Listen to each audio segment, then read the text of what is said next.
He was a military genius, prepared to risk it all for glory. He saved the French Revolution, but crowned himself an emperor. He was a man of destiny, whose dreams live on to this day.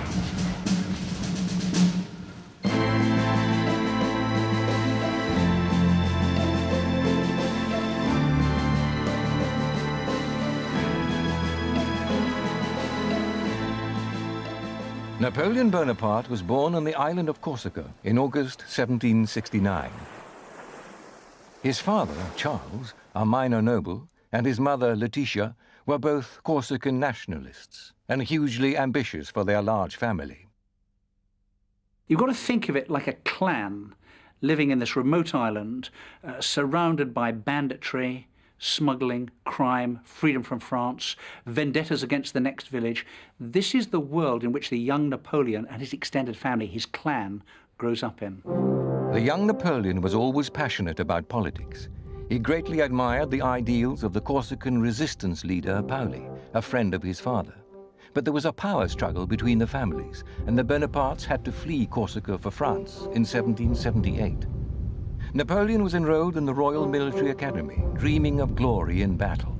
He was in for a rude awakening. He's scorned by his classmates, the aristocratic ancien regime of France, the young aristocrats, and they scorn this Corsican peasant who thinks he's an aristocrat, but actually is a provincial, a boorish provincial, a foreigner, an outsider with a chip on his shoulder, and he carries that through life. This scorn just redoubled his ambition. The young Napoleon pored over military texts and became an expert gunner. But unlike other students, he also devoured the radical political writings of the day. He was a genuinely cultivated man. And that's a very rare achievement in a French soldier coming out of a military academy full of rich but thick nobles.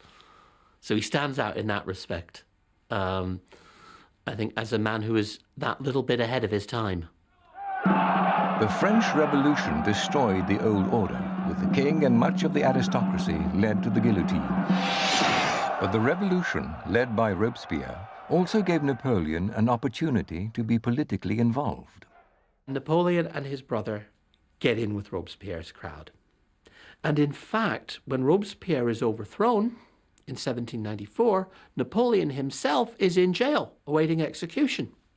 And it's only a last-minute reprieve that gets him off. In 1794, we could have easily had no Napoleon at all. Napoleon's escape from the guillotine reinforced his sense of destiny. Taking up arms in the cause of the Republic, his mastery of artillery helped to drive the British fleet out of the naval stronghold at Toulon. It was a remarkable victory. Napoleon was rewarded with a promotion to Brigadier General and was hailed a hero in Paris. But he did not neglect his political ambitions. He aligned himself with Paul Barras, who was involved with a society beauty, Rose de Beauharnais, later better known as Josephine. Suddenly, this young man of destiny falls head over heels in love with this woman 6 years older than he, who is the mistress of his political protector, Barras, and Napoleon falls for her big time. It's the big love of Napoleon's life. Josephine was a noblewoman born in the French West Indies.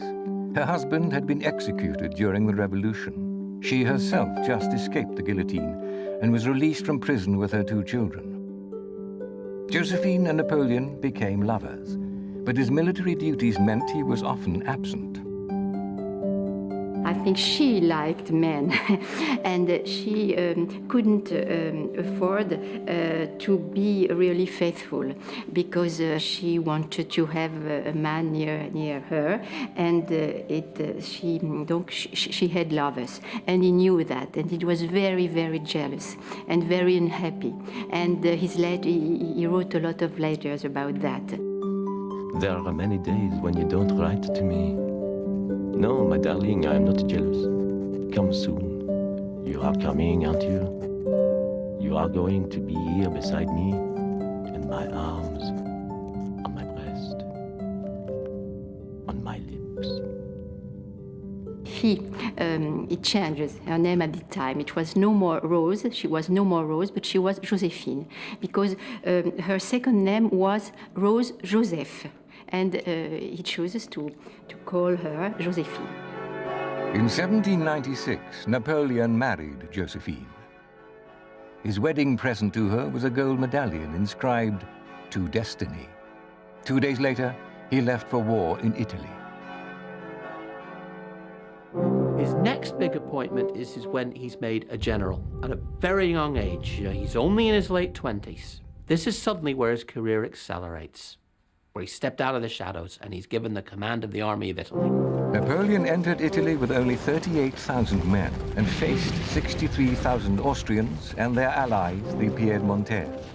He crushed their troops with lightning attacks and drove the Austrians out of Italy. It's in northern Italy in 1796 that the core of Napoleon's reputation is established. He drives the Austrians completely out of the northern plains of Italy and establishes himself there almost as a mini emperor. He sets up his court in Milan. He signs a treaty illegally. He hasn't got the government's authority back in Paris with the Austrians, and he sets up on his own account the Cisalpine Republic. If you stop and think about it, it's absolutely remarkable.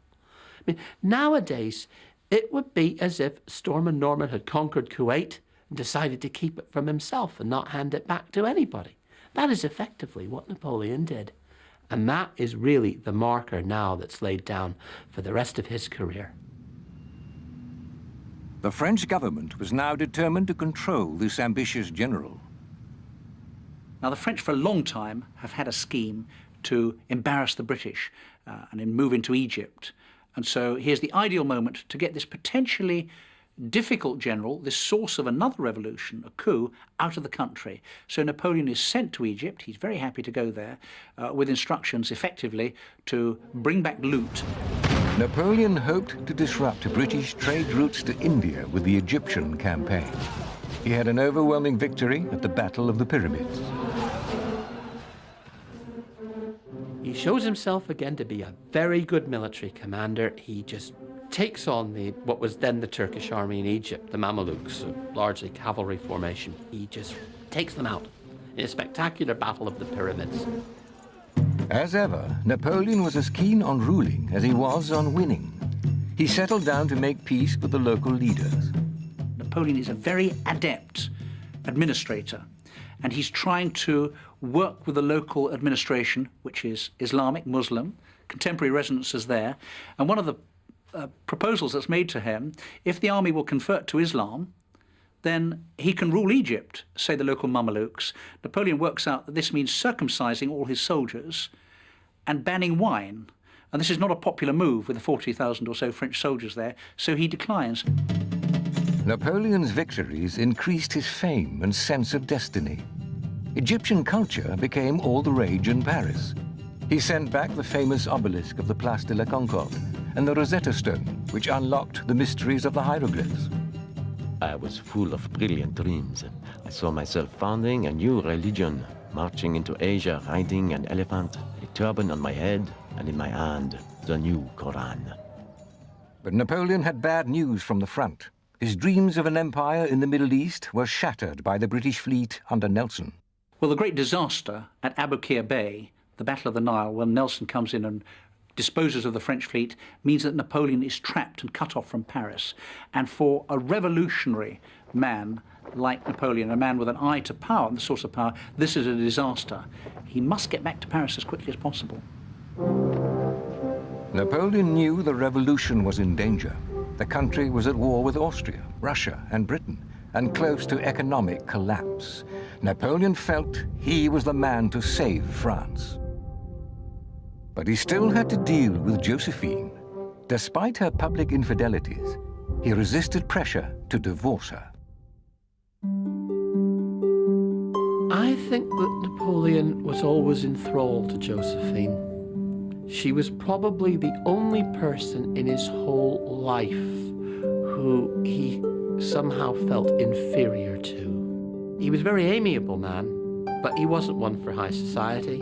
They were complete opposites. She spent a fortune on fancy dresses, on turning herself out beautifully. She nearly bankrupted him. There are all the marshals, all the generals in their magnificent uniforms, and in the middle of it all is this scruffy little guy in a grey trench coat. Napoleon, even when he was emperor, only wore the same uniform that he wore as a colonel of artillery. To Napoleon, real power meant more than a fancy uniform, and in France, that power was held by a five-man group of leaders known as the Directory. But it was a fragile regime, and to survive, it needed some serious military muscle. They decide that they're going to bring in a three-man regime. They're going to call it the consulate, to consolidate power and to help drive the war effort. To do that, they decide one of the consuls has to be a general. But who? Opponents of the Directory chose Napoleon Bonaparte. He went to the Assembly, the French House of Commons, to impose this new form of government on the deputies. The incredible events that followed demonstrated Napoleon's ambition, courage, and desire to take risks. The scene in the Assembly must have been astonishing. It's one of these very Gallic moments of French passion and politics. And they all crowd round him. Knives are produced, people are shouting. His brother Lucien is the president of the Assembly, rather like the Speaker of the House of Commons. He's trying to calm things.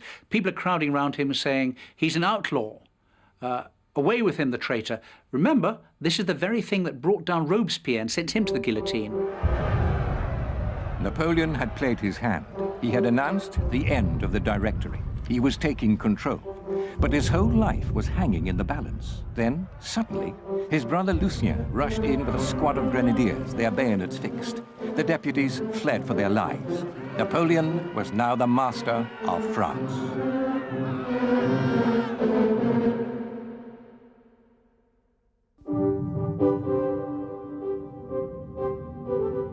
In February 1800, aged just 30, Napoleon Bonaparte was officially declared first consul of France.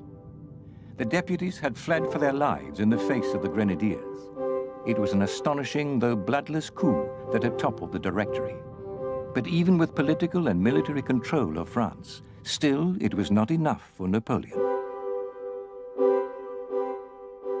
Napoleon realizes that the only way he can consolidate his power is to actually have a dynasty. He's dealing with the crowned heads of Europe. It takes one bullet to get rid of everything he's achieved. So Napoleon decides to turn the family firm into a royal family firm. And he has himself crowned emperor in order to guarantee, and this is a Republican mind, a child of the Revolution, in order to guarantee a hereditary succession. Napoleon returned France to a monarchy after it had gone through the most bloody revolution. France had become tired of chaos. The army, the people, and even the judiciary approved of Napoleon and believed he would lead France, in Napoleon's own words, to conquer the world. Napoleon's coronation took place in 1804 and was sanctified by Pope Pius VII. Napoleon crowned himself with golden laurel leaves and made Josephine his empress. But not everyone was thrilled with this development. By 1804, 1805, the crowned heads of Europe are becoming very twitchy indeed. The French Revolution was bad enough, but now they've got a resurgent France with a powerful military genius at its head and just about to sweep over, and he does, sweep over the whole of the continent of Europe, exporting the revolution on his bayonets. He terrifies the rest of Europe. The British waged a fierce propaganda war against Napoleon and ridiculed him in the press. The crowned heads of Europe saw him as a usurper, an upstart. And so for Napoleon and France, this meant war on several fronts. His plans to invade Britain were dashed by his defeat at the Battle of Trafalgar. With the destruction of the French fleet, he focused his attention on controlling the continent. Russia, Austria, and Britain formed a coalition against him in 1805. The stage was now set for one of history's greatest campaigns. Napoleon, immediately when he realizes he can't achieve his goal of invading Britain, invading England, he marches across Europe and he fights this extraordinary battle at Austerlitz, blows away the Austrians and the Russians, and then embarks on this remarkable conquest, dominating the whole of Europe. Puts his brothers on the throne, and everywhere it happens, he takes over Germany, Westphalia, Holland, Switzerland, northern Italy. He moves into Poland. He's always on the march. They're expanding. Despite this series of brilliant campaigns and the fact that his family were now on many of the thrones of Europe, Napoleon himself was still without an heir. He decided that he must divorce Josephine and pursue a marital alliance with one of the great European dynasties. He gets his chance in 1809, when, for reasons best known to themselves, the Austrians decide to take Napoleon on again. And they are well and truly crushed. It's a very hard-fought campaign, but Napoleon wins it. He now has the Austrians completely at his mercy. And basically, one of the conditions for peace was that Napoleon marries Marie-Louise, who's the daughter of the Habsburg Emperor, Napoleon's old rival and enemy, Francis I. So at that point, Josephine has to go. Josephine left the Tuileries Palace forever to live at their old marital home at Malmaison. She was given the title Queen of Navarre and furnished with an exorbitant allowance. Despite her treatment, she and Napoleon remained close friends. Marie-Louise bore Napoleon a son within the first year of their marriage, and little Napoleon was crowned King of Rome. But Napoleon's dream of a Europe united against Britain was under threat. Napoleon wants to create a great pan-European blockade to basically kill British exports and to starve Britain out. He needs Russia to help him there. And for a time it works. But by 1811-12, it's very clear that the Tsar of Russia, Alexander, doesn't see eye to eye with Napoleon in this campaign of economic attrition against the British. And it's to enforce that that Napoleon invades Russia in 1812. Napoleon marched on Moscow, but the Russians refused to give battle. The Tsar's armies scorched the earth as they retreated, leaving the Cossacks to hack at Napoleon's rear and flanks. At last, the Russians turned to face their enemy at Borodino. Napoleon claimed a narrow victory, but entered Moscow to find it deserted and in flames. Mountains of red rolling flames like immense waves of the sea. Oh, it was the most grand, the most sublime, the most terrifying sight the world ever beheld. The Russian tactics forced Napoleon to turn back. Napoleon's problem when he invades Russia wasn't that he was slapdash, it was that he was too careful. He set up huge supply bases behind his lines, which he hoped would cover a winter retreat. He can't protect his lines. They're too far extended, they're too long. The Cossack cavalry get in behind him so that when Napoleon starts to retreat from Moscow, he gets to his next supply base and there's nothing to eat because the Cossacks have had it for lunch and then disappeared. The army was already in tatters even before the retreat began. The losses were astronomical. Napoleon went into Russia with 600,000 men and came out with less than 60,000. It was a devastating blow. The trouble is that almost all his cavalry's been lost in Russia. All the horses are dead and he can't follow them up. Eventually, the Allies bring him to battle in Leipzig. It's called the Battle of the Nations because it's when the Russians, the Prussians, and the Austrians come together against him. Napoleon was resoundingly defeated at Leipzig. It had been the one battle Napoleon could not afford to lose, and now that he had, his days as ruler of France were numbered. In Paris, his enemies were waiting. He's offered very good peace terms. He refuses them because he thinks he can win. And it's at that point his brother Joseph, his ex-foreign minister Talleyrand, his minister of police Fouché, and the French Senate betray him. They force him to abdicate. And so he has to surrender power, and the Allies ship him off to Elba. But it wasn't a military defeat. Marooned off the coast of Italy, Napoleon longed to return from exile. In France, the restoration of the Bourbon monarchy was causing fear of a return to the inequalities of the past and widespread civil unrest. Napoleon devoured the news from Paris and knew he had to escape from Elba. The Allies, it would seem, had vastly underestimated their man. Napoleon, being Napoleon, decides to take a chance. He simply hijacks an English ship with some of his guard and sets out for the French coast. When the news gets out that he's back, Louis XVIII sends down one of Napoleon's oldest friends, Marshal Ney, guy who's been with Napoleon from the beginning. Ney tells Louis XVIII that he'll bring Napoleon back in an iron cage. When he comes face to face with him, he just breaks down and cries and takes his troops over. That's the beginning. A vast crowd cheered his arrival at the Tuileries Palace. The army immediately rallied to him. Napoleon knew he would need every soldier he could muster because the British and Prussian armies were in Belgium, preparing to strike. Waterloo would be the setting for Napoleon's final conflict. The Waterloo campaign is Napoleon's last gambler's throw. He stakes everything on the Army of the North, smashing up to Brussels and getting between the Prussians and the British-led coalition with the Dutch. Napoleon attacks, as Wellington says, damn me, the fellow's just a mere pounder after all. He tries the only tactics he can, hey diddle diddle, straight up the middle, bash a hole with his artillery. It doesn't work. From that moment on, he's doomed. The Anglo-Prussian army eventually close like a trap on him. And then it's a rout. Napoleon immediately fled back to Paris. He thought he could go on, but he had not bargained on the final act of betrayal by his ministers. They forced him to abdicate. Napoleon Bonaparte surrendered himself to Captain Maitland of the British Royal Navy, who introduced him to his men as the greatest man the world has ever produced. But despite the kind words, the Allies were taking no chances with Napoleon at this time. Napoleon's second exile wasn't in the least like his first. Elba was a very pleasant place to be sent. This time the Allies have learnt their lesson, and they decide to send Napoleon to the most remote, inaccessible place they can find. That's the island of St. Helena. He is a broken man. He realizes he's being put on a rock in the South Atlantic. He gets a series of dreadful messages, and his whole life comes unglued. He's no longer master of France, he's no longer master of Europe. Josephine dies, he's broken about that.